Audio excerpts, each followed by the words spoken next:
Official internationals restarted in 1946, and this game against France in 1947 shows that a recognisable national side was beginning to form, including English heavyweights Tom Finney and Billy Wright. Right here playing one of just 15 games without the captain's armband in a 105-cap career. At the 10th England-France Soccer International at Highbury, the only bright spots in a dull game were French goalie Darouet's play and the 3 England goals which gave us a 3-0 victory. And here's the first one. Tommy Lawton passes to Preston's Tom Finney, who slams it into the net.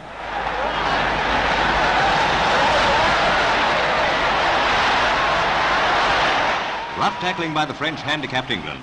But in the second half, the English inside trio, Carter, Lawton and Mannion, really get moving. Well supported by Finney. A 40 French clearance and Middlesbrough's Wilf Mannion scores goal number 2 with an overhead kick.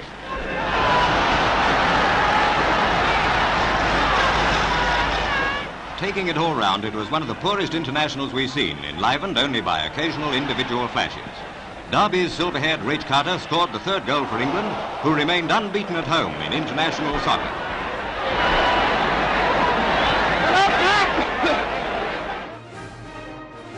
England's first match against Italy since the end of the war ended in a convincing victory for the Three Lions. It also marked the 25th cap for Stanley Matthews.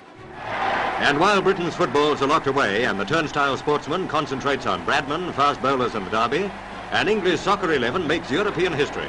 Our players show the world just who's who among footballers. Against Italy at Turin, Blackpool's Stan Mortensen opens the way to a 4-0 triumph with a brilliantly taken high drive. After that wonder goal, the English team never looked back. Although playing after a long and trying home season, neither the Italians' blatant offside goal nor the critical audience makes them forget that this is more than a soccer international. Goalie Swift and his players, barring the way to all attacks, know that their courage and skill will tell Britain's story far more effectively than a dozen propaganda-laden speeches. Blonde Wilf Mannion's pass to Finney and the Preston Plumbers' goal settles the English triumph beyond all doubt.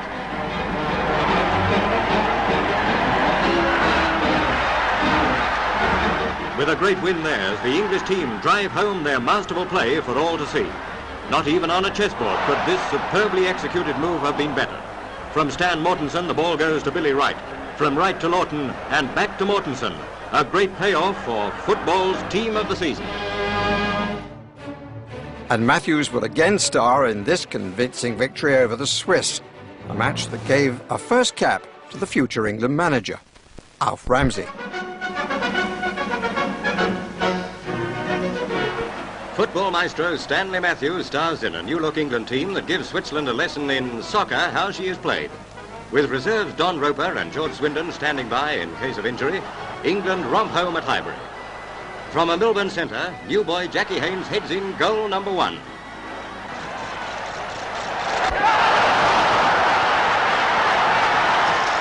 Last-minute choice Jack Rowley, deputising for Stan Mortensen, fits in well and combines brilliantly with Milburn and Matthews, who sends Swiss defenders dizzy. They can only counter with elbow tactics.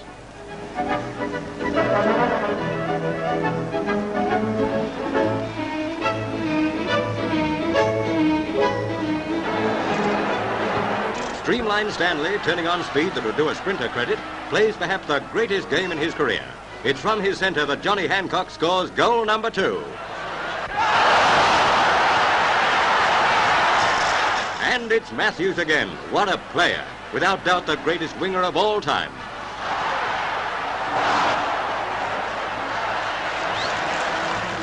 This time Wolverhampton's Johnny Hancock starts the attack and Milburn's header just hits the bar. It's a corner. Little Hancock takes the kick himself and Haynes has only to nod it in.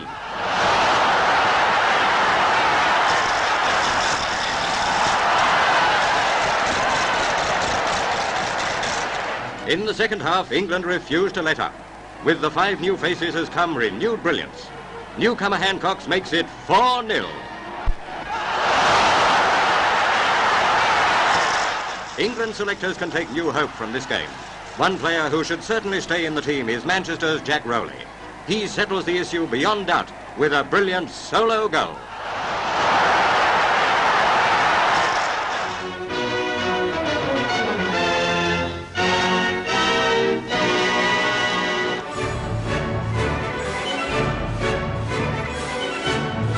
In 1949, England entered qualification for their first World Cup tournament. Qualification was given to the top two teams of the home championship, and England made huge strides towards it with a victory over Wales. It was a match significant as it was England's 250th international, and a hat-trick was scored by the Newcastle striker, Jackie Milburn. England are off on the road to Rio. At Cardiff's Ninian Park, the White Shirts triumph over Wales in a manner that almost guarantees them a World Cup appearance in Brazil. Though at first goalie Williams and his defenders are hard-pressed, the England rearguard stands firm.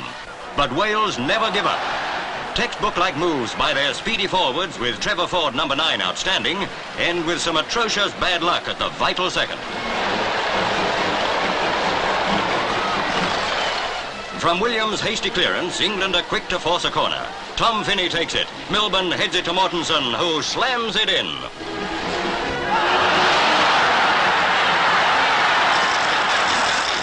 And now England are away. From a slide rule Finney pass, Jack Milburn makes it 2-0.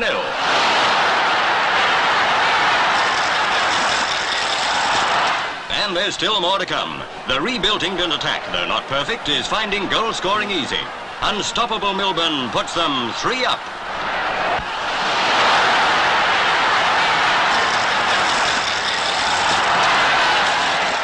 For the fervent Cardiff crowd, it's just one of those days when nothing goes right. In the second half too, unlucky Wales are never once outplayed. Their wing halves are brilliant, with Roy Paul, number 4, giving an off-colour Shackleton little room to shine.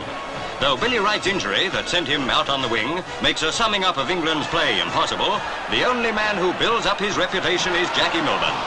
From a Finney cross, the Newcastle man heads home number 4.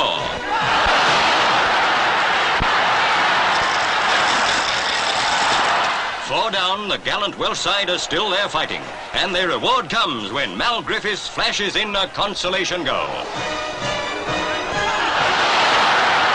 The Cardiff cheers are for Jackie Milburn, whose hat-trick won England the day and himself a page in soccer history. In the following international, England went goal crazy against the Northern Irish, celebrating Billy Wright's 25th cap in some style. English eyes are smiling. At Main Road, Manchester, a white-shirted England 11 takes a cue from the Mancunian sky and turns on a rain of goals.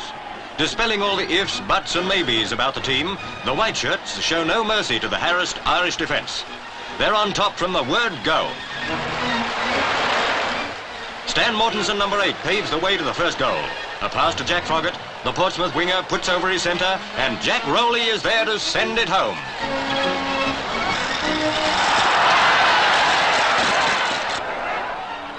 England's rearranged forward line with 3 new faces shows some of the neatest footwork seen for years.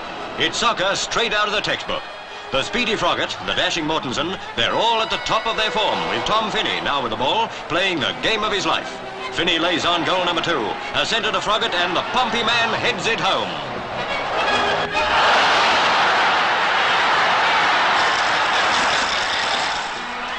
Hard as they try, the Irish defenders are swept away by the avalanche.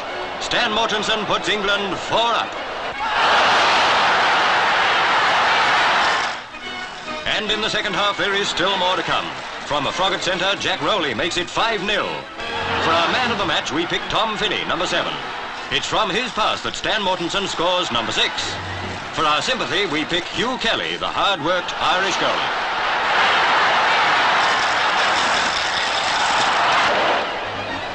Here comes Rowley to complete his hat-trick. England's great performance sets a poser for the Scottish team, who they'll meet for the championship decider in April. Scoring number 8, Rowley again. Tom Finney, taking over Stan Matthews' mantle, delights the crowd with his bag of tricks. It's from his centre that Pearson scores number 9. It's England's finest display since the war. Though Ireland get 2 consolation goals, here's Brennan with number 2. The White Shirts don't show a weakness. We think that both England and Scotland should go to Rio. One of them is sure to win the World Cup. The third and final match of the qualification was against Scotland and would also determine who won the home championship. England's 1-0 victory secured their safe passage to their first World Cup finals. In soccer's record book, this Hampden Park International will go down as Scotland 0, England 1. And that won't tell even half the story. For to Billy Wright and George Young and the teams they lead, it's more than an international. It's a cup tie, with Rio and the World Cup a glittering prize. Dark-shirted Scotland, attacking the goal to your left, have to avoid defeat if they're to make the trip. Prompted by Willie Waddle, here dashing goalwards, the Scots go all out to earn their passage. The man who cuts them short is goalie Bert Williams.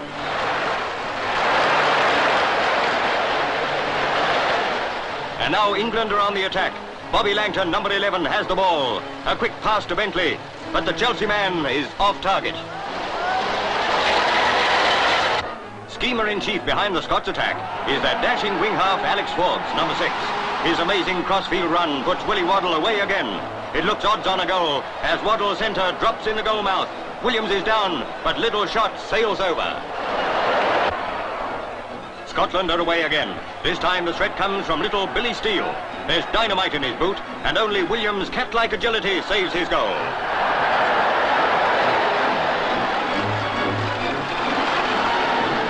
Into the second half, and while Scotland are always there fighting, the ball never runs kindly for them. The tension is beginning to tell. There's so much at stake. Accentuating the strain is this England move. Wilf Mannion has the ball. A pass to Bentley, on to Mortensen and into the net. But hold it, it's offside. From a little corner, Scotland again look like scorers, but bounding Bert Williams is there. Williams, the hero of England. And now England are away, led by Bobby Langton. Dashing up the wing, he squares the ball to Bentley. Roy races on and wham! It's in!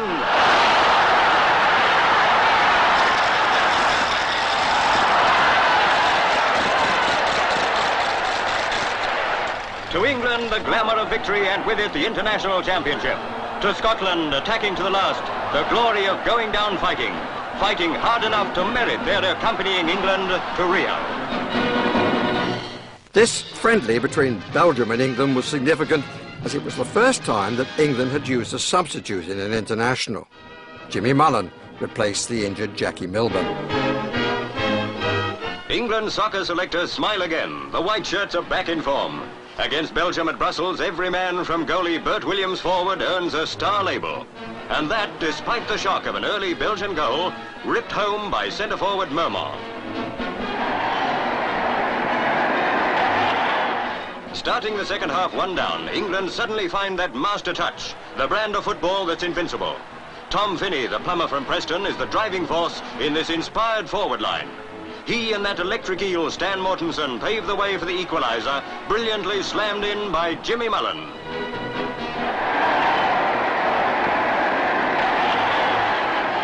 It's that Finney again.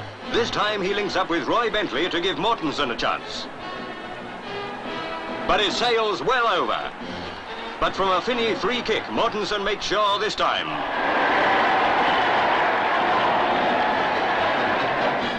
"60 seconds later, Mannion makes it 3-1.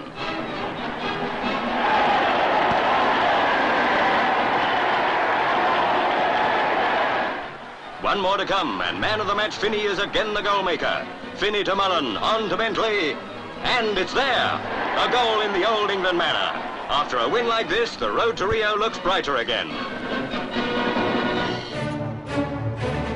He may be England's greatest leader and manager, but Alf Ramsey only captained England 3 times. This defeat of Wales in the home championship was his first. At Roker Park, England in white field 3 new caps against Wales, and all eyes are on Spurs left winger Les Medley as he tricks the Welsh captain Wally Barnes. Over goes a typical centre to Bailey's feet, but goalkeeper Hughes is there. Leslie Compton, capped at 39, watches as teammate Lionel Smith loses the ball to Mal Griffiths. The Leicester right winger starts a Welsh attack, and finally, beating Smith, passes inside. But Williams stops Clark's shot and clears. From a Milburn pass, Bailey scores first blood for England.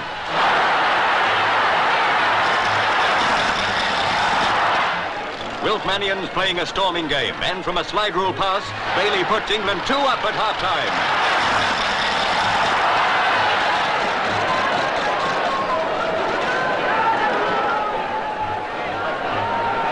Leading 2-0, England keep up the pressure, but a dangerous attack is broken up by Ray Daniels.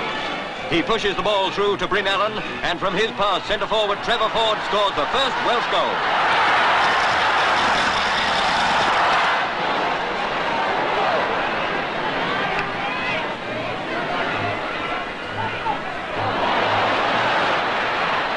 But England come back as Wilf Mannion scores his third goal.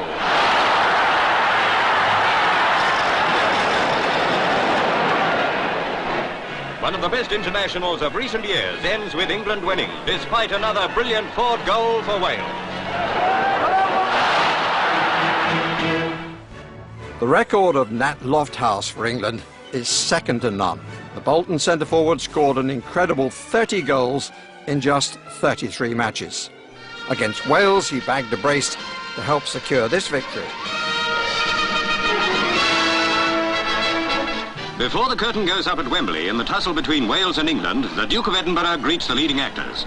95,000 people are here to see the fight that promises to be one of the highlights of the soccer season, for this is the first time Wales has been honoured with a full international fixture at Wembley, so they'll be giving it everything they've got.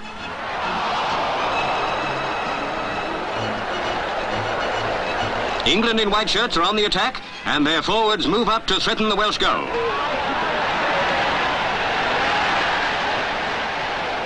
Elliott passes to Finney in the centre, he shoots, and England are 1 up after only 10 minutes play.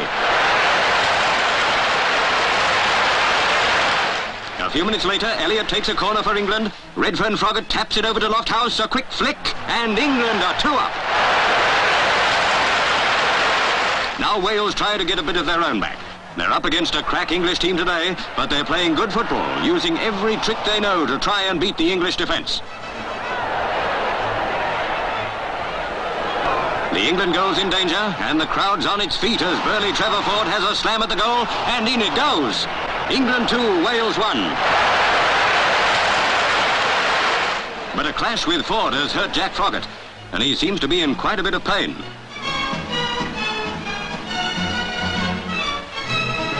Froggatt is carried off, but he's soon back in battle, although limping badly. Now Finney's got the ball, he dazzles Welsh back Sherwood and centres over to Jack Froggatt, who lunges forward to head it in. England lead by 3 goals to 1 at half-time. Now they attack again, but Welsh goalie Short stops this one in time. 20 yards out, Roy Bentley gets the ball, and he crashes it into the Welsh goal to make it England 4, Wales 1.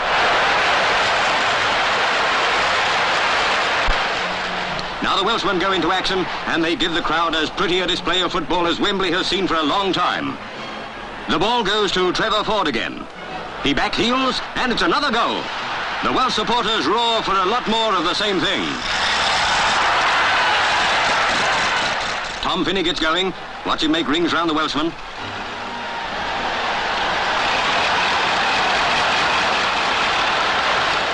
Finney passes to Roy Bentley, who in turn sends it into the centre. Goalie Short just clears, and Daniels is there to get it away out of trouble. 15 minutes to go. Lofthouse shoots at the Welsh goal. Short's too far out, and it's in the net. With a final score of 5 goals to 2, victory goes to a great English team. Another demolition of Belgium here marks Alf Ramsey's 25th cap. A convincing win under the Wembley Towers. England meet Belgium at Wembley, and right from the start show that they're in great form. Finney passes over to Lofthouse, who dashes in and slams, but it hits the crossbar and rebounds to Elliott.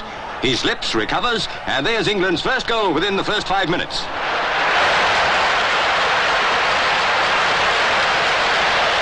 England keep up the attack and give Belgian goalie Bogaert plenty of work to do. At the other end of the pitch, his opposite number, Merrick, takes it easy. The English left wing combine brilliantly to beat the Belgian defence. Then Bentley slips it back to Lofthouse, who slams it in like a rocket for England's second goal. The Belgians still haven't scored by half-time. The light's beginning to fade, and so are Belgium's hopes as England get going again. Roy Bentley receives the ball and centres. Lofthouse knocks the ball away from the goalkeeper, and Elliott cannons it off a defender into the Belgian net. Van Brandt handles the ball, and England are awarded a free kick, not a penalty as expected. Outside left, Tom Finney takes the kick. Redfern Froggatt leaps to head, and England are 4 up. Still no score from the Belgians. Conditions are getting worse, but England are controlling the slippery ball well and making the Belgian defence really earn their keep.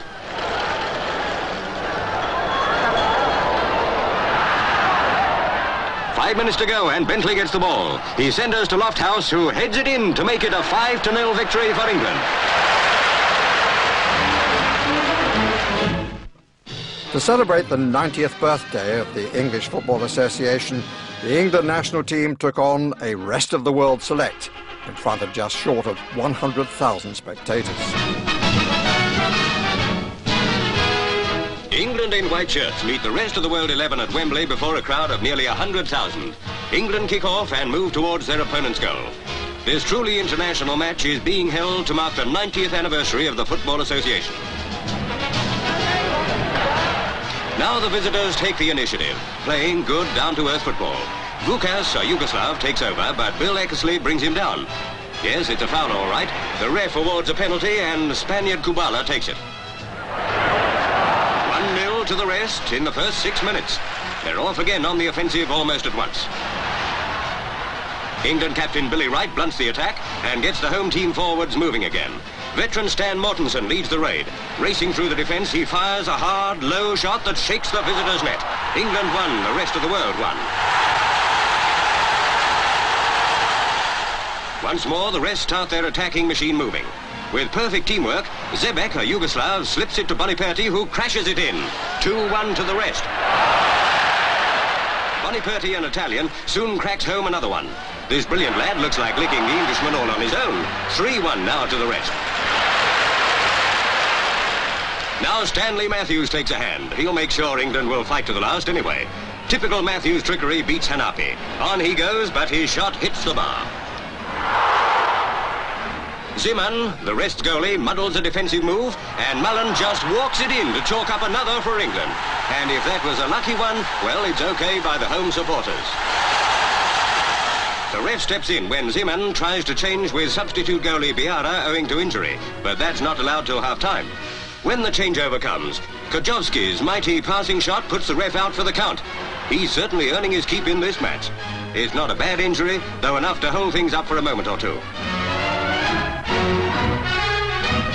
Play resumes, and Matthews takes command to the crowd's delight. In the penalty area, his shot hits Posipal. Mullen slams at the loose ball, and England have equalised. Posipal, a German, tumbles as England try for another, but Biara's graceful leap deals with the situation. Now the rest swing play towards the English end. Kubala tries a solo raid, and a sizzling shot beats Merrick all the way. Just to make sure, Boniperti nets it as well. Matthews gives it all he's got to level the score again. Down the wing and into the centre, he beats Hanapi. Mullen leaps to head, and Biara hooks it out of the net. Another problem for referee Griffiths. Was it a goal or wasn't it? From a huddle comes the decision. No goal. England brush up their tactics and give a good display as the clock creeps towards full time. Posipal and Mortensen collide, and despite protests, England are awarded a penalty. There'll be plenty of argument about that incident, though there's no argument about Ramsey's shot, which cracks into the net to level the score. In the last 25 seconds, England and the rest of the world draw with 4 goals each. We end this section with a significant defeat for England. This game is widely regarded as one of the great international matches, as the Hungarians, led by Ferenc Puskás, gave the England team a football lesson that would shape not only the English tactical future, but also football in general. England in white shirts take the field with their Hungarian opponents at Wembley. 100,000 people put up the houseful notice as the visitors, recognised as the best side in Europe, immediately swing to the attack. Hidikuti receives, and he bangs it past Merrick for a goal. Hungary 1-up in the first 45 seconds. England come back fighting. Alf Ramsey has it. He draws the defence before flicking it to Matthews on the wing. The little wizard whips it into the centre, where Mortensen gives Grosics a spot of work. Hungary's reserve players watch Mortensen take the initiative again. Mortensen to Jackie Sewell, and as cool as they come, he bangs it into the visitors' net for the equaliser. But don't make any mistake, these Hungarians didn't win the Olympics final or their second-to-none reputation for nothing. Here they go again, with some of the most perfect teamwork ever seen on the green grass of Wembley.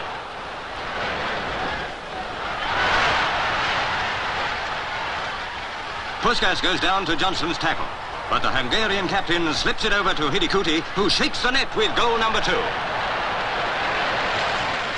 Now Hungary are really in their stride. Puskas, with superb control, crashes in yet another. 3-1 to the visitors. Goalie Grosics and his teammates have hardly stopped rejoicing when Bosic takes a free kick and Puskas finishes the job. 4-1 now. Grosics continues his victory celebrations. It certainly looks all over for the Englishman, but now Sewell takes command, teaming up with Maestro Matthews.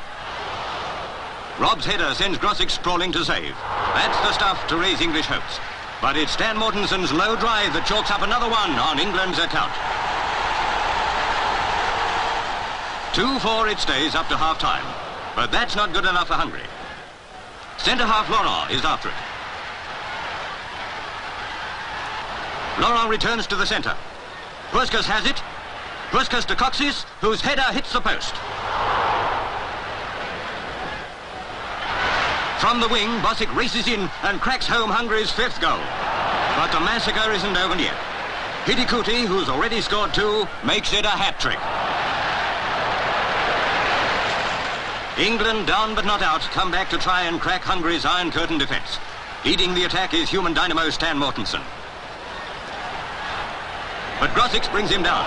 The Dutch referee won't stand for rugby tactics, so it's a penalty to England. Alf Ramsey takes it, and it's in the net! And that's how it stays up to the finish. By 6 goals to 3, Hungary, the most brilliant team ever to visit Britain, shatter the unbeaten home record England has held in 90 years of football.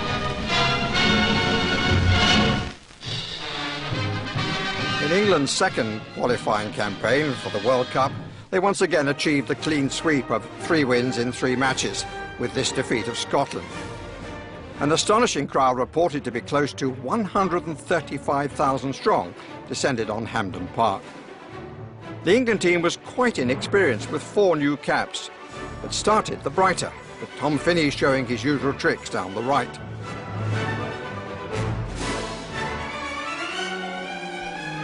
But it was Scotland who opened the scoring after just 7 minutes, when Alan Brown controlled a corner to shoot past Gil Merrick, the England goalkeeper.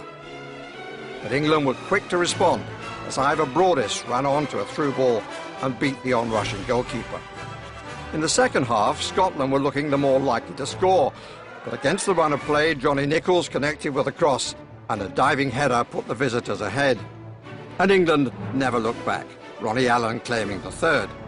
And after good work down the right, Jimmy Mullen secured the victory and qualification for the World Cup. Final score, 4-2.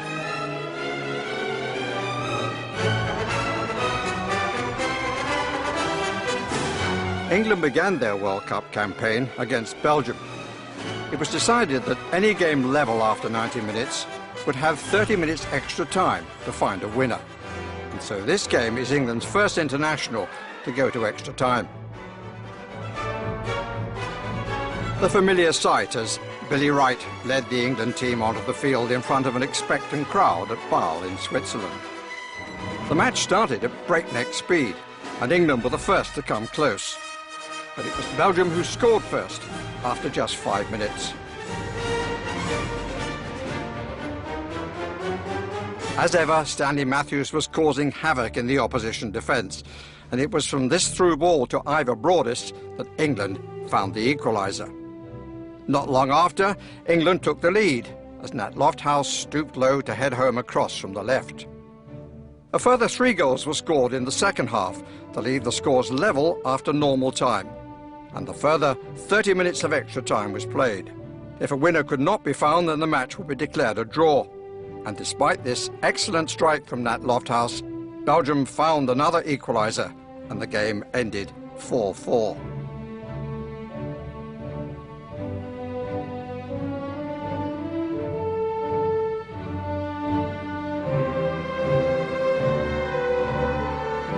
England's second and final group game was against the tournament's host nation, Switzerland, in front of a partisan crowd. It was late in the first half before deadlock was broken, as Jimmy Mullen scored the vital goal to silence the home enthusiasm. England were beginning to play some fantastic free-flowing football, and it wasn't long before they were 2-0 in front as Dennis Wilshaw danced his way into the box to score. England had qualified for the next round of the World Cup for the first time. But they would lose in the next round, the quarter-final, to Uruguay by 4-2.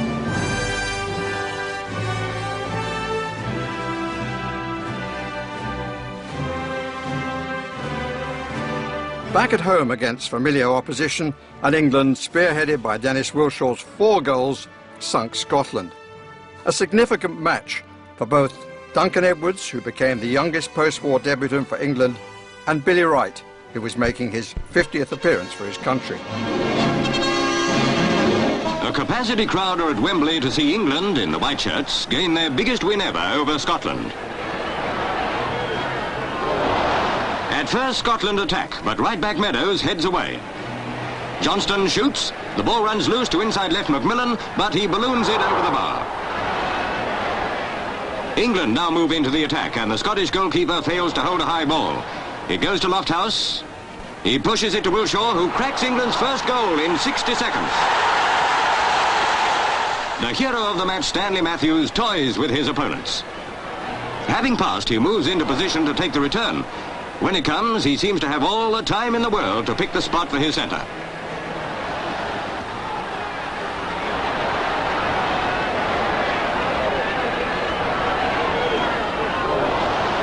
Matthews again to Revie, who slips it to Lofthouse. He beats his man and with a great drive gets England second. The game's only 6 minutes old and already England are 2 up.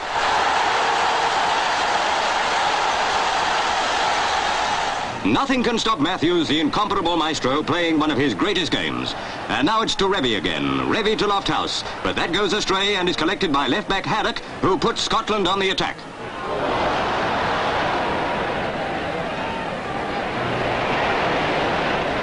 Macmillan has it and Scotland are right on the offensive.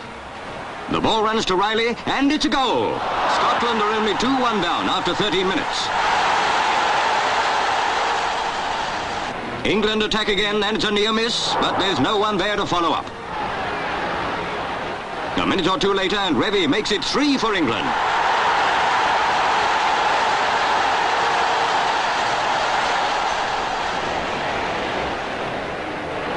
Matthews skips past 2 players before passing again to his inside partner, Revie, who can't get past Haddock, but Matthews is there, and so is his famous sprint.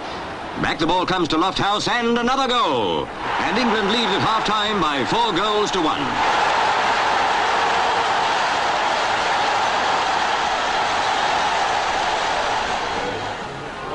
From the restart, England keep up the pressure. Lofthouse is unable to stop his rush and takes a header over the pressmen. They haven't much to cheer about now.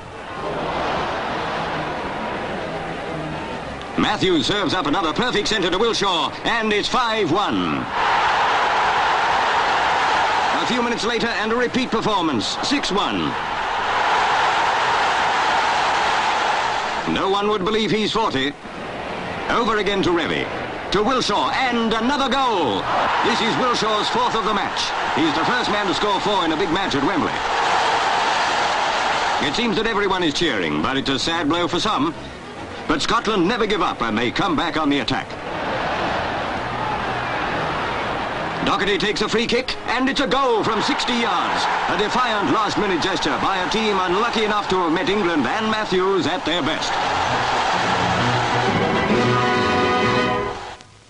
England celebrated their 300th international game with a convincing victory over Northern Ireland. Tom Finney getting on the score sheet to secure his 25th goal for his country. Ireland in white shorts kick off against England at Wembley. And like everyone else, they're probably wondering why Stan Matthews isn't here. Blanchflower kicks upfield and Ireland are on the attack. But England soon have it back again. Bill Perry passes to Dennis Wilshaw, who kicks across the Irish goal to Tom Finney. Finney heads it, but goalie Uppritchard manages to save. Inside left, Charlie Tully leads an Irish attack, and goalie Bayham's lucky that wasn't England attacking again with a neat bit of passing upfield. Jezard wriggles through, but left back Graham's there to save, and at half-time there's still no score. The second half, and Ireland are taking a corner. Clayton and McFarlane jump to head the ball, but Irish right half Blanchflower is there. The ball comes to him, and he centres. Tully shoots, but Bayham sends it over the bar. So far there isn't much in it, but the home team are beginning to find their form. Now Johnny Haynes passes to Wilshaw, who shoots, and it's in. England 1, Ireland 0. And within a couple of minutes, Finney passes across the Irish goal to left winger Bill Perry, and Perry gets it to Wilshaw again. And another. Ireland takes a corner, and there's a scramble in front of the English goal. Tully tries to head it, but Billy Wright gets it away. Ireland get the ball again and kick upfield. But it goes to inside right Johnny Haynes, who passes out to Finney, and that was nearly number 3. Finney again, outwitting Graham for another try, which comes off. England 3, Ireland 0. Perhaps we'll beat those Spaniards after all. England's first ever match against the mighty Brazilians was a success for the Three Lions. Tommy Taylor, one of the Manchester United players sadly to be lost in the Munich air disaster, was one of the heroes. He scored twice. Wembley sees its most colourful game for years when Brazil, in the very short shorts, meet England. Tommy Taylor nearly scores a first-minute goal. Stan Matthews, grand old man of English football, beats Nilton Santos and passes to John Atio. Atio to Taylor, and from 10 yards out, Taylor scores. England 1 up with the game hardly started, and once again Stan Matthews beats his man, passing to Jeff Hall. Out to the right wing, where centre-forward Tommy Taylor crosses to collect it and passes to Johnny Haynes. Johnny flicks it past goalie Galma to Granger, and England are 2 up.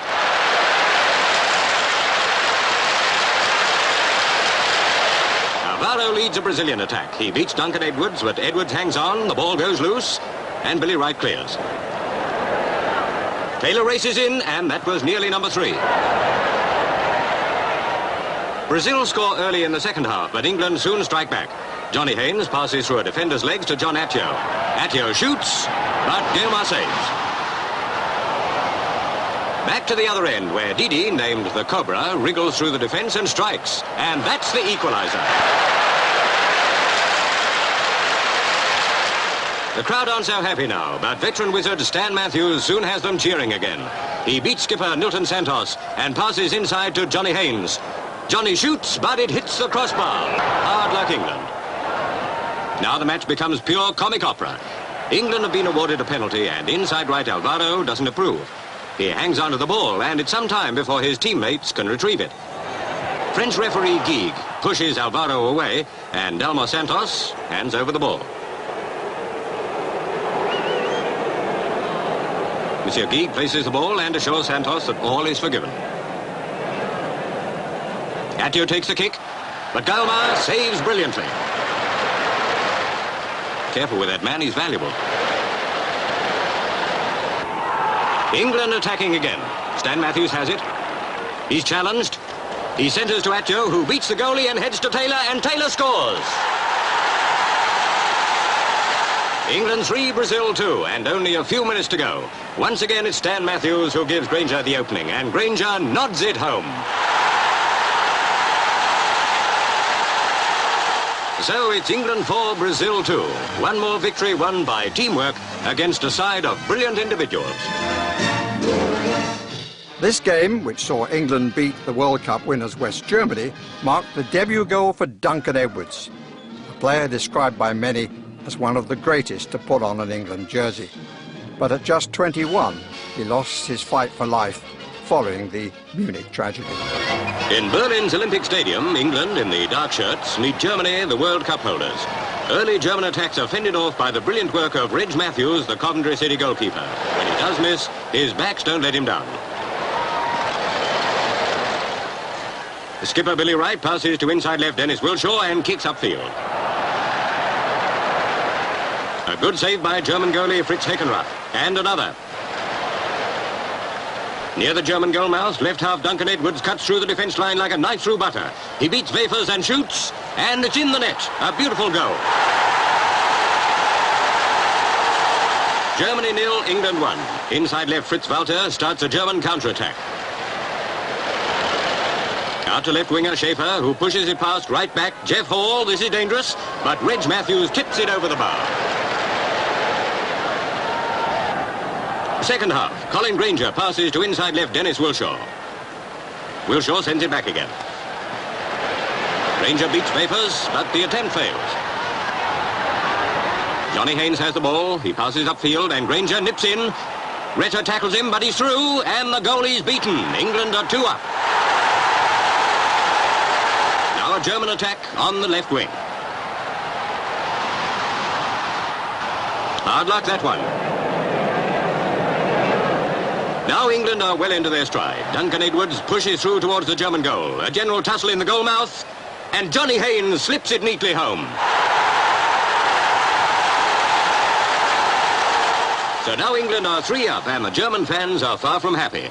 The home team gather their forces to save something from the wreckage, but Reg Matthews punches away, and Billy Wright clears. But Germany keeps up the pressure, and with only 5 minutes to go, Fritz Walter saves his team from a whitewashing. But it's too late to prevent a victory, which does much to restore England's waning soccer prestige in Europe. The great Stanley Matthews celebrated his 50th cap in this game against Yugoslavia. It was also one of his last in an England career that spanned over 22 years. His very last game for England came against Denmark the following year. He was a staggering 42 years old. Billy Wright wins the toss for England when they meet Yugoslavia at Wembley. The Slavs in dark shirts kick off. The ball goes to right half Tasic. A quick tussle, a threat to England's goal, but Ditchburn smothers it. He clears upfield, and now it's Slav goalie Beara's turn to worry as Tom Finney passes to Stanley Matthews, who centres. Johnny Haynes shoots, and Beara saves beautifully. But the old maestro Matthews is on the move again. Matthews to Haynes, Haynes to Johnny Brooks. And it's a goal! England 1, Yugoslavia 0. And here's yet another Matthews attack. He's coming in. Beara's beaten, but Balin saves the day. Hard luck, Stanley. Hello, Johnny Haynes is injured, and Beara helps him off. For a few minutes, England are put off their stroke, but goalie Ditchburn stops a dangerous offensive. Second half, and once again, Ted Ditchburn earns his nickname of the Cat. Ditchburn to Jimmy Dickinson. Jimmy sends a long pass upfield. Tom Finney races through. He beats his man. The ball slips past Brooks and Tasic, and it's banged home by substitute Tommy Taylor. Stan Matthews is giving left-back Stankovic a heap of trouble, so much that Stankovic forgets the rules, and referee Hartzig of France awards a penalty. Roger Byrne takes it, but Beara saves. The Slavs try to counter-attack, but there's no getting past the Cat. Only a minute to go, and England stage a final assault, which brings yet another goal from Tommy Taylor, clinching England's 8th consecutive Wembley victory.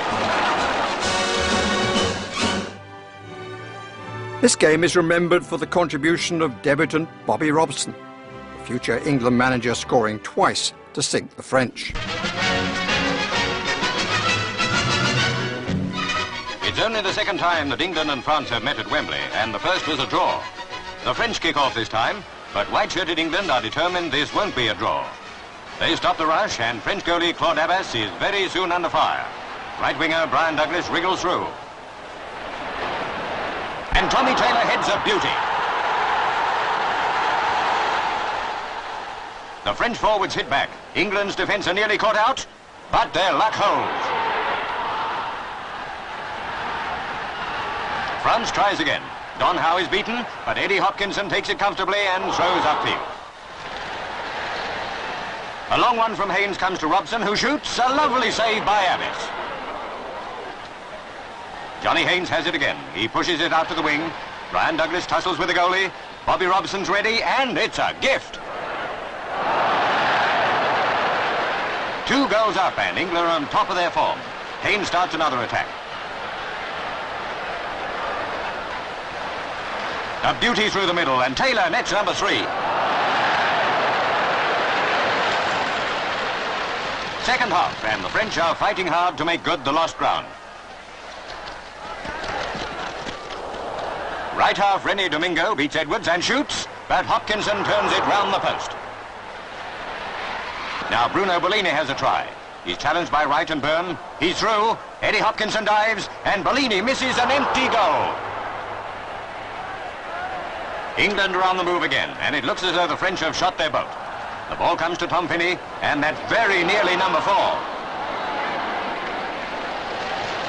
But number 4 isn't far away. Finney's back again, wriggling through the French defence. Out to Douglas. Douglas to Robson. And that's it. A 4-0 victory for England. Any questions? This match was England's 4th against the USSR in 1958 alone. After losing 2 and drawing 1, this 5-0 victory was a welcome relief. It also marked the end of the international career of Preston's greatest ever player, Tom Finney. Billy Wright captained England, Simonian on the right led Russia, and like a good captain, Wright won the toss. Wembley had a full house, 100,000 saw Simonian kick off. It was the first England-Russia soccer international to be played in England. Reports said the visitors' forwards were not impressive, but outside left Ilyin soon tasted MacDonald, and danger came with another shot. It went just wide. Outside right, Mitroville shot, but MacDonald was safe, and after that, for some time, neither side really looked like scoring. It was the 4th match between the two countries this year. 2 drawn, the 3rd a Russian victory, which England were now all out to avenge. At times, Brian Douglas did well on the right wing without support. Then, a minute before half-time, Haynes fired in a shot and England were 1 up.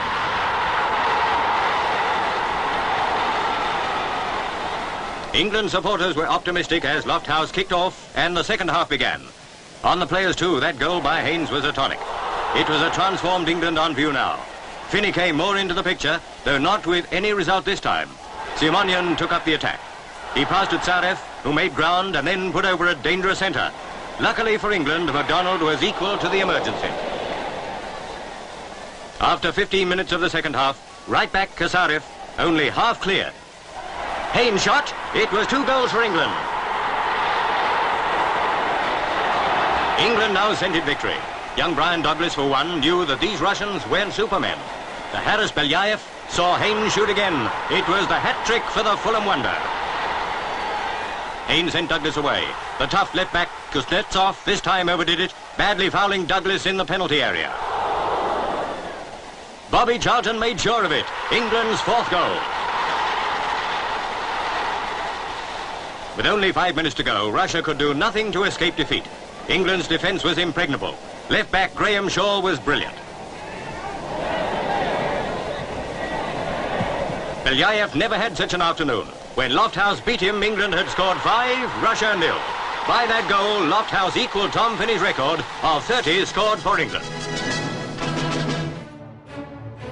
History was made against Scotland as Billy Wright took to the field for a record-breaking 100th time for England.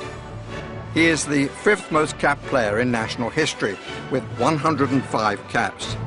90 of these were as captain, a record he shares with the great Bobby Moore. Congratulations, Billy Wright. So said the Premier, and so say we all, including his wife Joy, only 6 days a mother. Wright had a wonderful surprise to see her at Wembley, but with the other 2 Beverley sisters, she was there. And England in white shirts kicked off against Scotland in Billy Wright's 100th international. In goal for Scotland was Dundee's tower of strength, Bill Brown, tested early and safe as a rock. Would it be a battle between the Scots defence and the Charlton, Haynes and Broadbent brilliance of England? Graham Leggett thought otherwise, attacked for Scotland and was brought down. Scotland had a fair share of early play. Uncertainty by Ron Flowers might have been dangerous, but Eddie Hopkinson got the ball away. Interchanging positions by England's forwards, especially Charlton worried the Scots defence. On the alert, Bill Brown watched England outside left Holden past the Broadbent. Brown came out, saving at the expense of a corner. No score at half-time. Scotland was soon dangerous after the interval. Graham Leggett passed to Dick. Hopkinson did well to save his shot.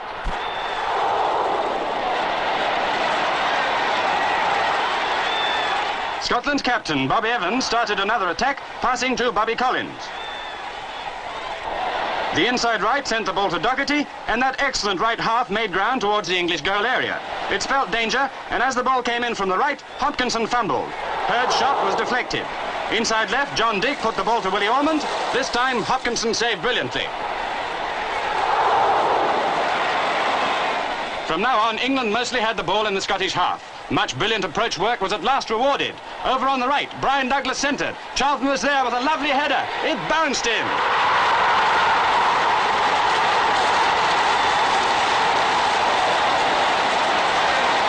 It was the only goal of the match. Bill Brown's great goalkeeping was one reason. England's poor finishing was another. Brown saved again from Charlton this time. England well deserved to win.